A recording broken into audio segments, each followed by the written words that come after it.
नमस्कार दोस्तों, आप सभी लोगों का स्टडी IQ अकेडमी स्वागत है।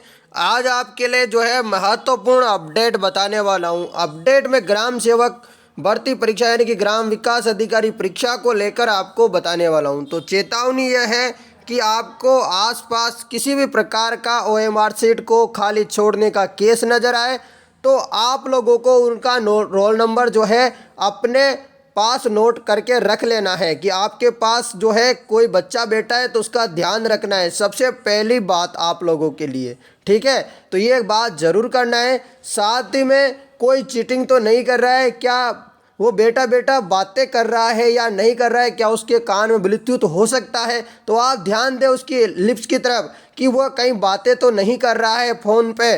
तो आप इस बातों को भी गौर करें। यदि कुछ ऐसा दिखाई दे तो आप इन्विजिलेटर को जो है संपर्क करें, आप उनको बताएं कि सर ये क्या चल रहा है आखिरकार, ठीक है। आप ऐसी बातों को नोट करें। आप ही खुद दोस्तों CID की तरह आप खुद जो है जांच कीजिए, आप अपने स्तर पर देखिए, ठीक है। ये बात हो गई पहले नंबर की।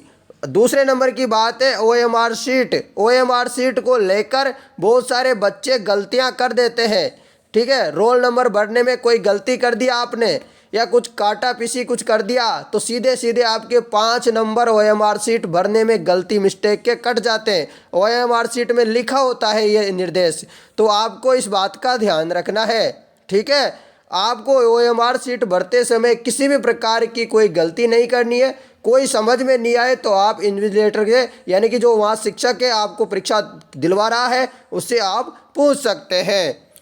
तीसरी बात कि आपका जो है ट्रेवलिंग जो है फ्री रहेगा या नहीं, बस यात्रा फ्री है या नहीं आने जाने का, तो बिल्कुल आपके आने जाने का जो यात्रा खर्चा है वह राजस्थान सरकार जो है राजस्थान सरकार आपका वहन करेगी, वह आपका किराया खर्चा उठाएगी। जयपुर में भी और हर जगह दोस्तों सब जगह जो है ये बनाए गए हैं बस स्टैंड अलग से नए नए, आप वहाँ जाकर के बैठ सकते हैं, बस की पूरी सुविधा है।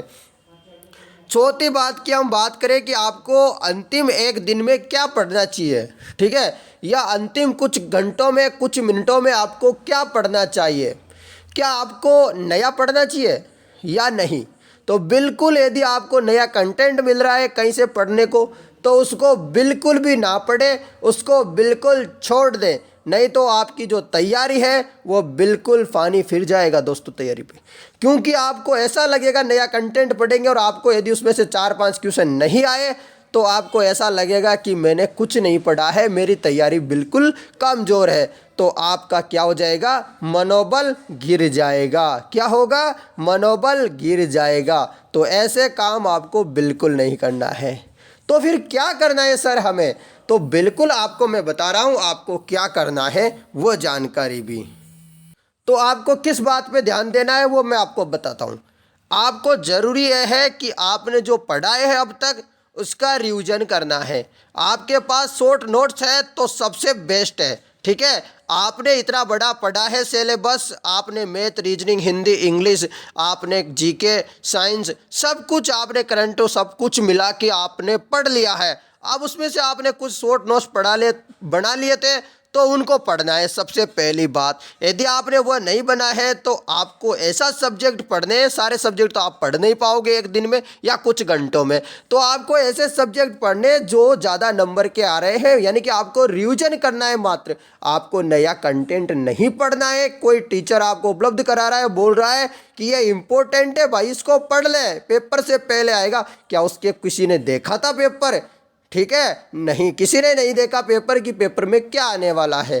तो इसीलिए आप लोगों से निवेदन है कि आप पेपर में वही पढ़े, पेपर से पहले वही पढ़े जो आपने पहले पढ़ रखा है, पहले भी वही पढ़े जो आपको लगता है कि सबसे ज़्यादा नंबर का है, जैसे राजस्थान GK, ठीक है। मैथ के कुछ टॉपिक है, मतलब मैथ के टॉपिक पढ़ लो ऊपर ऊपर से, जैसे कि फॉर्मूला देख लिया, ऐसे ऐसे। आपको रीजनिंग है, रीजनिंग में ऊपर ऊपर से 2-4 क्वेश्चन वगैरह कर लिए, ठीक है, देख लिया, मतलब करने नहीं है, सॉल्यूशन नहीं करना है अभी बैठ के, आपको ऊपर ऊपर से हल्की हल्की नज़रों से देख लेना है। आप इंग्लिश में भी कुछ जैसा कि छोटा मोटा टॉपिक जैसे आप देखना चाहते हो कि ये प्रयोग कहाँ हो रहा है, कि इसमें कुछ मेरे को मिस्टेक नज़र आ रही है, तो आप उस चीज़ को देखो। हिंदी में भी बात करें तो वही सेम करना है, पर आपको नया नहीं पढ़ना है। मैं आपसे निवेदन करना चाहूँगा कि पेपर में सिलेक्शन नहीं होने का सबसे बड़ा जो रीज़न होता है वो यही रीज़न होता है कि आप नया नया कंटेंट पढ़ने लग जाते हो। आप, मेरे पास बहुत सारे बच्चों का कॉल आया कि सर आपके पास कोई नोट्स होंगे, आप कोचिंग पढ़ाते हो तो आपके पास कुछ नया नोट्स होगा, आपके पास कुछ और होंगे, तो आप सर हमें नोट्स दे दीजिए, अवेलेबल करवा दीजिए। आप पहले मांगते तो कुछ हम सोचते। दोस्तों, इस समय आपको नए नोट्स मांगने की ज़रूरत नहीं, इतना समय आपके पास नहीं होना चाहिए। ठीक है, आप मुझे कॉल करें, इतना समय आपके पास नहीं है, मुझे पता है किसी के पास भी इतना समय नहीं है, तो आप फालतू बेफालतू में किसी संबंधी, सगे संबंधी को या मुझे या किसी दूसरे को बिल्कुल भी कॉल ना करें। आप अपना समय वेस्ट ना करें, बिल्कुल तैयारी करें, आपका सिलेक्शन जरूर होगा। ऐसी भ्रमित जानकारियों से भी आप बच के रहे जो बोलेंगे कि पेपर आउट होगा। ठीक है, OMR सीट भरी जा रही है, आपको SI के एग्जाम में जो कट ऑफ ज़्यादा गई है उसके ऊपर भी ध्यान नहीं देना है। इस समय बिल्कुल भूल जाना है, समझ लेना है कि कट ऑफ 233 नहीं 133 कट ऑफ गई है। ऐसा मन में सोच लो एक बार, और दिल में पत्थर रखकर तैयारी आप जी जान लगा दो। एक दिन बचा है, बस सोच लो कि मुझे फतेह पानी है, इस एग्ज़ाम में मुझे सिलेक्शन दिलाना है। कुछ भी हो जाए, मेरे घर वालों का नाम रोशन करना है, चाहे पेपर आउट हो, चाहे पेपर रद्द हो, चाहे OMR सीट भरी जाए, मुझे नहीं रुकना है, मुझे नहीं झुकना है। इन अड़चनों से, यदि इन अड़चनों से घबरा गए तो आपका सिलेक्शन नहीं होगा। सिलेक्शन लेना है तो इन अड़चनों को नकारना होगा, आपको इनकी तरफ ध्यान नहीं देना होगा, क्योंकि ऐसी अड़चनें इसी काम पे नहीं है, हजारों काम पे ऐसी अड़चनें नजर आएगी। ऐसे काम के लिए दोस्तों लाखों स्टूडेंट, 15 लाख स्टूडेंटों ने फॉर्म भरा है ग्राम सेवक के लिए, ग्राम विकास अधिकारी के लिए। क्या आप हलवा समझ रहे हो एग्जाम को? बिल्कुल नहीं। तो आपको जी जान लगाना है, जो मैंने बताया है इनको दोहराना है, इनको जैसे जैसे मैंने कहा है कि आपको क्या पढ़ना है क्या नहीं पढ़ना है, तो इन बातों पे ध्यान देना है, और एग्जाम सेंटर पर सही समय पे सही वक्त पर पहुँचे। ठीक है, सही वक्त पर आपको परीक्षा केंद्र पर पहुंचना है। और एक और सबसे बड़ी बात दोस्तों, मेरा एक बार JN में सिलेक्शन नहीं होने का सबसे बड़ा एक और भी कारण है, मेरे खुद की बताता हूं दोस्तों, मेरी खुद की क्या क्या कमजोरी रही है। एग्ज़ाम में पास क्यों नहीं कर पाया हूं किसी एग्ज़ाम को। ठीक है, मैं बहुत सारे एग्ज़ाम मैंने भी पास किए हैं, बहुत सारे नहीं भी किए हैं, तो मैं आपको एग्जाम्पल बताता हूँ किसी भी एक एग्ज़ाम का। जैसे अपन पहला क्वेश्चन देखते हैं, वह क्वेश्चन हमें नहीं आ रहा, दूसरा देखा नहीं आ रहा, तीसरा देखा नहीं आ रहा, चौथा देखा नहीं आ रहा, पांचवा देखा नहीं आ रहा, दिमाग खराब, पूरा हड़बड़ा जाते हैं, पसीना पसीना सिर पे आ जाता है। पर क्या होगा, आपका एग्ज़ाम बिल्कुल ख़राब हो जाएगा। आप हड़बड़ाहट में सब क्वेश्चनों को सोचेंगे कि मुझे कुछ नहीं आ रहा, तुक्का लगा दो, दिमाग खराब हो गया है। तो बिल्कुल भी आपको ये कदम नहीं उठाना है, कभी नहीं उठाना है दोस्तों, नहीं तो ज़िंदगी भर पछताओगे। ये कदम यदि आपने आखिरकार उठा लिया तो आप सोचोगे कि हरिओम सर ने कहा था वो बात बिल्कुल सही है। तो आपको करना क्या है फिर? आपको करना यह है कि आप आगे बढ़ते जाओ, आपको क्वेश्चन जरूर आएगा। आपने पढ़ाई की है तो आपको ज़रूर आएगा, उसमें कुछ ना कुछ आपको ज़रूर आएगा और आपका सिलेक्शन होगा। बस हड़बड़ाहट नहीं आनी है, क्योंकि आप ऐसा भी तो हो सकता है ना, जैसे शुरू में आपने 10 क्वेश्चन पढ़े, वो 10 क्वेश्चन आपने पढ़े ही नहीं कभी ज़िंदगी में, कभी आपकी नज़रों में वो क्वेश्चन आए नहीं, तो फिर पेपर में क्यों आएंगे आपको? बताओ, इसका जवाब है क्या? नहीं। तो बिल्कुल मैं कह रहा हूँ, आपको सफलता दिलाने का राज यही है। यदि आप हड़बड़ाहट हो गए तो सफलता नहीं मिलेगी। आपको बिल्कुल स्लो मोशन में एक लगातार आपको एक पहला अटेम्प्ट देना है। पहले 1 से 120 तक के क्वेश्चनों को लगातार करते चले जाओ, जो क्वेश्चन आ गए वो कर लो। दूसरा राउंड लगाओ, उसके बाद दूसरे राउंड में जो क्वेश्चन आ रहे हैं उनको लगा दो, फिर तीसरा राउंड लगाओ, फिर कर दिए। फिर लास्ट में जब आपके पास 10 मिनट बचते हैं तो जो क्वेश्चन रह गए बिल्कुल आपको आ नहीं रहे, उनका तुक्का लगा दो। क्या करना है लास्ट में?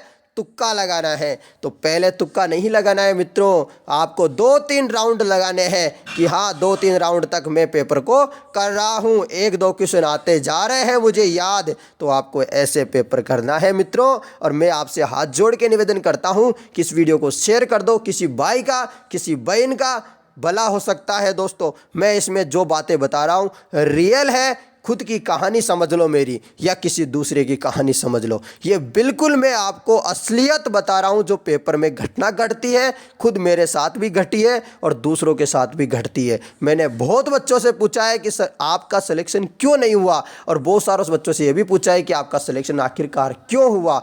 ठीक है, तो आपको जो मैं बता रहा हूँ इन बातों पे ध्यान रखना है और ईमानदारी से पेपर को तैयारी करनी है, तो तैयारी जारी रखिए। मिलता हूँ दोस्तों कुछ अपडेट के साथ, कुछ नोट्स के साथ। मतलब आपको नोट्स नहीं पढ़ने, मैं आपको बस कुछ सजेशन दूंगा, ऐसे ही 2-3 कल भी एक सजेशन के वीडियो बना दूंगा ताकि आप लोगों का फ़ायदा हो सके। ठीक है मित्रों, आप लोगों से रिक्वेस्ट है, मैंने जो कहा है उनको फॉलो करें और फिर देखिए आपका रिजल्ट कैसा रहता है। धन्यवाद।